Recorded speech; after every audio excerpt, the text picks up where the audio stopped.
DAP, SSP, urea, potash हर साल हर किसान हर एक फसल में इस्तेमाल में लेता ही है। लेकिन क्या किसान मित्रों आपको पता है इन खादों में कौन सी खाद सबसे ज्यादा ताकतवर है? कौन सी खाद डालने से कितनी पैदावार बढ़ेगी, कितनी मात्रा में उपयोग में लेना है, और सबसे जरूरी बात कौन सी खाद किस फसल में उपयोग में लिया जाए जिससे उस फसल में पैदावार तो बढ़े ही है, साथ ही में क्वालिटी भी ज्यादा से ज्यादा निकल के आए। तो अगर आप भी इन खादों के बारे में नहीं जानते हैं और इनके बारे में पूरी जानकारी प्राप्त करना चाहते हैं तो इस वीडियो को एक सेकंड के लिए भी स्किप मत कीजिएगा। और अभी तक कात्यायनी ऑर्गेनिक्स के यूट्यूब चैनल को सब्सक्राइब नहीं करा तो जल्दी से नीचे दिए बटन पर क्लिक करके चैनल को सब्सक्राइब कर लीजिए और वीडियो को लाइक कर दीजिए ताकि इस वीडियो को अपन शुरू कर सके। किसान मित्रों वीडियो को शुरू करते हैं और बात करते हैं वीडियो की पहली खाद जिसका नाम है डीएपी। और डीएपी एक ऐसी खाद है जो हर सीजन में हर एक फसल में सबसे ज्यादा इस्तेमाल में ली जाती है और इसके रिजल्ट भी किसानों को काफी शानदार मिलते हैं, इसीलिए इस खाद को किसान सबसे ज्यादा इस्तेमाल में भी लेते हैं। डीएपी जिसका पूरा नाम डाई अमोनियम फॉस्फेट है, जिसके अंदर 18% नाइट्रोजन पाई जाती है और 46% इसके अंदर फास्फोरस की मात्रा पाई जाती है। फास्फोरस पौधे की शुरुआती अवस्था में काफी बेहतर तरीके से काम करता है, पौधे की जड़ों का विकास करता है जिससे जमीन से पौधा ज्यादा से ज्यादा पोषक तत्व जो है वो ग्रहण कर पाता है। और इसके अंदर जो 18% नाइट्रोजन आती है ना वो पौधे के ढांचे के निर्माण में सहायक है, मतलब पौधे का हरापन लाने में मदद करती है। गेहूं की फसल है तो उसके अंदर कल्ले बढ़ाने में मदद करेगी। सरसों की फसल के अंदर इस्तेमाल में ले रहे हो तो ज्यादा से ज्यादा शाखाएं निकालेगी, ज्यादा से ज्यादा फूलों का निर्माण करेगी, ज्यादा से ज्यादा फलियां बनाने में मदद करेगी। अब किसानों का एक सवाल सबसे ज्यादा आता है कि डीएपी तो फसल के अंदर डाल दिया लेकिन फसल के अंदर फिर भी इसका रिजल्ट दिखाई नहीं दे रहा है, यानी कि फसल के अंदर हरापन नहीं आ रहा, बढ़वार नहीं दिखाई दे रही है, फुटाव जो है वो कम देखने को मिल रहा है। तो इसके पीछे क्या कारण होता है ये अपन आगे जानते हैं। तो किसान मित्रों डीएपी के रिजल्ट नहीं मिलने के पीछे सबसे बड़ा कारण होता है आपकी मिट्टी का पीएच ज्यादा होना, यानी कि मिट्टी का पीएच अगर 7 से ज्यादा है, 8, 9, 10, 11, 12 इतना पीएच है ना तो डीएपी के जो रिजल्ट है ना वो आपको कम देखने को मिलेंगे, क्योंकि जिस मिट्टी का पीएच ज्यादा होता है ना उसके अंदर डीएपी जब भी आप उपयोग में लोगे ना तो डीएपी में मौजूद अमोनियम जो गैस रहती है ना ये क्या करती है ना इसके साथ में मिट्टी के साथ में रिएक्शन करती है और गैस में तब्दील हो जाती है, और गैस में तब्दील होने के बाद में हवा में उड़ जाती है और उसी कारण फसल इसे ग्रहण नहीं कर पाती है। इसलिए अगर आपकी मिट्टी का पीएच ज्यादा है ना तो आपको डीएपी कम ही उपयोग में लेना चाहिए, और मैं ये कहूंगा कि आप डीएपी जो है बिल्कुल नए के बराबर उपयोग में लें। आप किसी दूसरे खाद के ऊपर जा सकते हैं ताकि आपको रिजल्ट जो है वो ज्यादा से ज्यादा मिले। तो अगर किसान मित्रों आपकी भी मिट्टी का पीएच ज्यादा है और फिर भी अगर आप डीएपी को इस्तेमाल में लेना चाहते हैं ना तो आप कुछ सावधानियां बरत सकते हो जिससे आपको डीएपी के रिजल्ट जो है वो ज्यादा मिले। तो अगर आप डीएपी डालना चाहते हो तो आप क्या करें, डीएपी को शाम के समय इस्तेमाल में ले, और सबसे जरूरी काम ये करें कि डीएपी को हमेशा कभी भी खेत के ऊपर नहीं डालना है, जमीन के अंदर दबा देना है, जिससे क्या होना अमोनिया जो गैस है ना वो मिट्टी के अंदर ही रहे। और ये दाने अगर आप ऊपर डाल देते हो ना तो ये धूप के संपर्क में आने के बाद में गैस में तब्दील होकर हवा में उड़ जाते हैं। तो आपको ये कुछ सावधानियां बरतनी है, डीएपी को हमेशा जमीन के नीचे मिला देना है और आपको शाम का समय डालना है ताकि रिजल्ट जो है वो आपको ज्यादा से ज्यादा देखने को मिले। किसान मित्रों अब बात करते हैं डीएपी आपको फसल के अंदर कब उपयोग में लेना चाहिए। डीएपी अगर आप कोई सी भी फसल के अंदर उपयोग में ले रहे हैं ना तो आपको हमेशा डीएपी बुआई के समय ही उपयोग में लेना चाहिए, और ज्यादातर किसान इसे बुआई के समय ही उपयोग में लेते हैं। और किसानों का अक्सर सवाल आता है कि हम पहले पानी के साथ में जब फसल 25-30 दिन या 40 दिन के आसपास आ जाए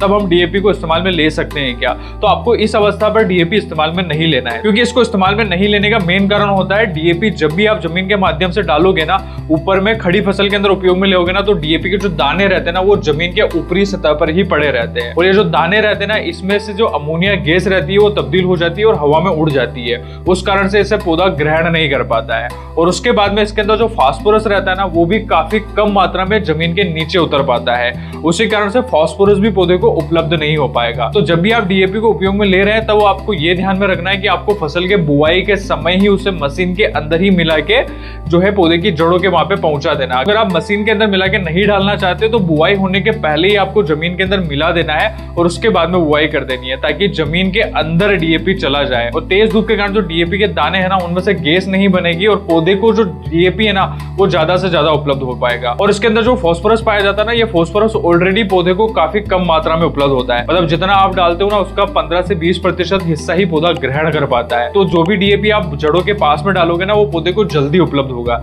इसलिए आपको बुआई के समय ही इसे उपयोग में ले लेना है। अब काफी किसान एक गलती और करते हैं, जब भी डीएपी को उपयोग में लेते हैं ना तो उसकी मात्रा जो है वो ज्यादा उपयोग में लेते हैं, यानी कि कट्टे भर भर के जमीन के अंदर डाल देते हैं, जिससे पौधे को ना तो डीएपी अच्छे से मिल पाता है, और डीएपी अगर आप ज्यादा डालते हो ना तो जमीन के अंदर फास्फोरस भी ज्यादा जाएगा, और जमीन के अंदर फास्फोरस ज्यादा जाता है ना तो दूसरे जो सूक्ष्म पोषक तत्व है जो भी जमीन के अंदर पड़े हुए जैसे कि जिंक हो गया, फेरस हो गया, तो ये जो पोषक तत्व रहते हैं ना ये पौधे को अच्छे से उपलब्ध नहीं हो पाते हैं, क्योंकि इन पोषक तत्वों की फास्फोरस के साथ में बनती नहीं है। और जब भी जमीन के अंदर आप डीएपी ज्यादा डालोगे तो ये दोनों ही फिक्स हो जाते हैं, जिससे ना तो फास्फोरस अच्छे से मिल पाता है और ना ही ये सूक्ष्म पोषक तत्व पौधे को अच्छे से मिल पाते हैं। इसलिए आपको डीएपी की जो मात्रा है ना वो संतुलित मात्रा में ही उपयोग में लेना है। कोई सी भी फसल हो आपको एक कट्टा यानी कि 50 किलो से ज्यादा डीएपी की मात्रा बुआई के समय उपयोग में नहीं लेनी है। इतनी मात्रा सफिशिएंट होती है कि आपके पौधे की बढ़वार भी अच्छी हो जाएगी और फुटाव और वृद्धि विकास जो है वो भी आपको ज्यादा देखने को मिलेगा। और आज की डेट में डीएपी का रेट जो है वो भी काफी हाई हो गया, तो आपको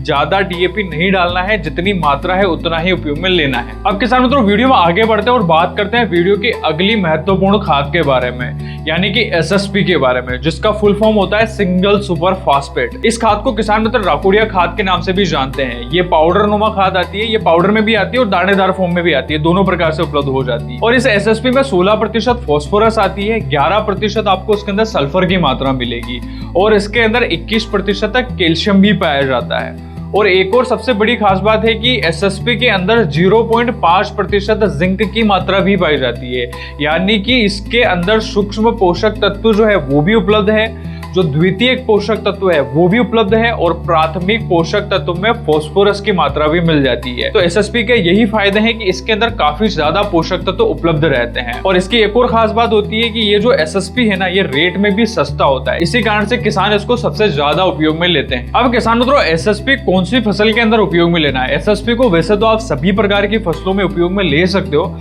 लेकिन अगर आप तिलहन वाली फसलें लगा रहे हो, जैसे कि सरसों की फसल की बुआई कर रहे हो, तिल की फसल लगा रहे हो, और अगर आप खरीफ सीजन में मूंगफली और सोयाबीन जैसी फसलें लगाते हो तो इन फसलों के लिए एसएसपी काफी ज्यादा फायदेमंद होता है, क्योंकि इसके अंदर 11% सल्फर पाया जाता है और सल्फर जमीन के अंदर जब भी आप उपयोग में लेते हो ना तो ये जो तिलहन वाली फसलें रहती ना उसके अंदर दानों में तेल की मात्रा, चमक और वजन बढ़ाने में काफी अच्छे तरीके से मदद करता है। और इसके अंदर कैल्शियम भी पाया जाता है ना, तो कैल्शियम क्या करता है ना, कैल्शियम जो जितनी भी सब्जी वर्गीय फसलें रहती है या फिर फल वर्गीय जो फसलें रहती है उसके अंदर फल फटने की शिकायत आती है, फूल झड़ने की शिकायत आती है, तो ये समस्याएं जो है ये भी काफी हद तक कम हो जाती है, क्योंकि कैल्शियम जब भी फसल के अंदर जाता है तो फूल झड़ने की समस्या उसको भी रोकता है और फल की जो क्वालिटी रहती है ना उसको भी काफी अच्छे तरीके से बना देता है। और साथ ही में इसके अंदर 16% तक फास्फोरस की मात्रा पाई जाती है। तो ये फास्फोरस क्या करता है ना, तो पौधे की शुरुआती अवस्था में जड़ें रहती ना, जो सफेद जड़ें रहती है, जड़ों का जो विकास है, जड़ें जो रहती है वो जमीन में ज्यादा से ज्यादा फैलने में मदद करता है, जिससे पौधा जमीन में जो दूसरे पोषक तत्व तो पड़े हुए हैं ना उनको उठाने में, उनको उपलब्ध करवाने में काफी अच्छे तरीके से मदद मिलती है। तो फास्फोरस जो रहता है ये काफी अच्छे तरीके से पौधे में बढ़वार लाने में शुरुआती अवस्था में मदद करता है। तो किसान मित्रों एसएसपी की बस एक ही दिक्कत होती है कि आपको इसकी जो मात्रा है ना वो ज्यादा उपयोग में लेनी पड़ेगी। जहां पर डीएपी का एक कट्टा उपयोग में ले रहे हैं, वहीं अगर आप एसएसपी को डालोगे तो एसएसपी के आपको 3 कट्टे डालने पड़ेंगे, यानी कि लगभग 1 एकड़ में आपको कोई सी भी फसल होती है उसके अंदर लगभग 150 किलो प्रति एकड़ के हिसाब से उपयोग में लेना रहता है, ताकि आपको रिजल्ट जो है वो ज्यादा से ज्यादा मिले। और अगर आप एसएसपी उपयोग में ले रहे हैं तो आपको एक बात और ध्यान में रखनी है कि इसके अंदर नाइट्रोजन और पोटाश, ये 2 पोषक तत्व नहीं पाए जाते हैं, तो फसल को इन दोनों पोषक तत्वों को उपलब्ध करवाने के लिए आपको दूसरी खाद इसके साथ में मिला के उपयोग में लेनी पड़ेगी,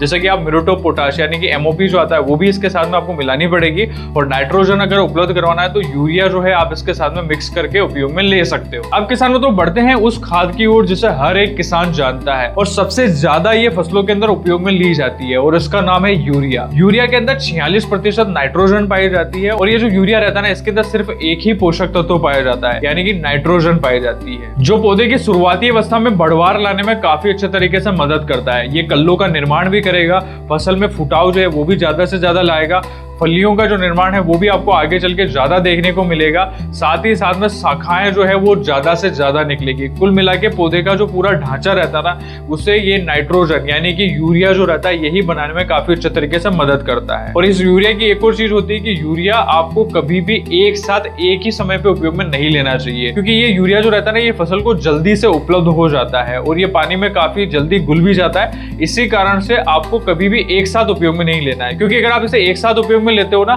तो इसके जो रिजल्ट है ना वो थोड़े दिन के बाद में जो है वो कम हो जाते हैं। तो आपको इसके अंदर स्प्लिट करके डालना है, यानी कि आपको पहले बुआई के समय थोड़ा सा यूरिया डाल देना है, उसके बाद में उसका बचा हुआ जो हिस्सा रहता है वो 20 से 25 दिन की जब फसल हो जाती है, यानी कि पहला पानी जब लगता है तब आपको दूसरा डोज उसके अंदर डाल देना है। और उसके बाद में अगला जो डोज रहता है वो लगभग आप फसल की 40 से 50 दिन की अवस्था, यानी कि जब फूल आने से पहले डाल दे, ताकि फसल के अंदर फुटाव एकदम से हो और पौधों के अंदर जो फ्लावरिंग जो है ना वो तेज गति से बढ़ पाए। और यूरिया की जो औसत मात्रा रहती है ना वो आपको 1 एकड़ में लगभग 40 से लेकर 60 किलो प्रति एकड़ के हिसाब से देनी है। और ये आपको कभी भी एक साथ नहीं डालना है, आपको पहले जो रहता है वो 50% डाल देना है और बाकी के जो 25% जो है वो आपको 2 बार में डालने हैं, फसल की 25 दिन की अवस्था पर। और फसल जब 40 से 50 दिन की आ जाती है तब आप डाल सकते हो, ताकि रिजल्ट जो है ना यूरिया के वो आपको ज्यादा से ज्यादा मिले। अब किसान मित्रों बात करते हैं वीडियो के आखिरी खाद के बारे में, जिसका नाम है म्यूरेट ऑफ पोटाश यानी कि MOP, जिसे किसान अपनी भाषा में लाल पोटाश के नाम से भी जानता है। अब ये पोटाश जो रहता है ना काफी किसानों के द्वारा उपयोग में नहीं लिया जाता है, क्योंकि पोटाश के बारे में काफी किसानों को जानकारी नहीं होती है। और ये पोटाश जो रहता है ना अगर आप फसल के अंदर उपयोग में लेते हो ना तो इसके रिजल्ट जो है ना वो आपको शुरुआत में नहीं दिखेंगे, लेकिन जब फसल के अंदर दाने भर रहे होते हैं, जब पैदावार बढ़ रही होती है ना तो उसके लिए ये पोटाश जो रहता है ना वो काफी अच्छे तरीके से मदद करता है। और इस MOP के अंदर भी आपको एक ही पोषक तत्व मिलेगा, वो है पोटाश।